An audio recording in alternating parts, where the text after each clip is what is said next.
సభలో ప్రవేశపెట్టినటువంటి మన హెల్త్ మినిస్టర్ దామోదర రాజనరసింహ గారికి ప్రత్యేక ధన్యవాదాలు, కృతజ్ఞతలు అధ్యక్ష. మా మహబూబాద్ జిల్లాలో గతంలో జిల్లా ఏర్పడక ముందు ఏరియా హాస్పిటల్ ఉండే అధ్యక్ష. 100 పడకల హాస్పిటల్ ఇప్పుడు 300 హాస్పిటల్ అప్గ్రేడ్ అయింది. తర్వాత మెడికల్ కాలేజ్ రావడంతో వైద్య విధాన పరిషత్ మొత్తం నిర్వీర్యమైపోయింది అధ్యక్ష.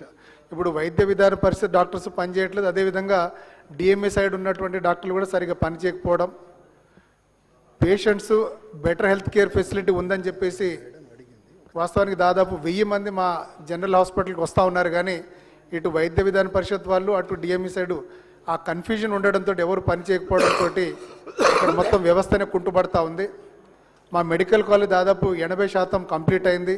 త్వరితగతిలోనే మా మెడికల్ కాలేజీని కనుక మనం ఇనాగ్రేట్ చేసుకొని అది ఓపెన్ చేస్తే వాస్తవానికి ఇప్పుడున్నటువంటి ఏరియా హాస్పిటల్ని ప్రసూతి హాస్పిటల్గా పెడితే బాగుంటుంది. అదేవిధంగా ఏదైతే ఆటోనమస్ బాడీ ఉందో వైద్య విధాన పరిషత్, అది ఎప్పుడైతే మనం రిపీల్ చేస్తామో వాస్తవానికి వాళ్ళ జీతాలు స్ట్రీమ్ లైన్ కావడం, అడ్మినిస్ట్రేషన్ కూడా స్ట్రీమ్ లైన్ అవుతుందని మేము మాట్లాడడానికి చాలా తక్కువ టైం ఇచ్చారు.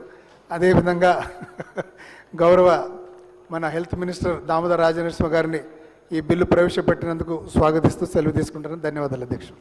సబితా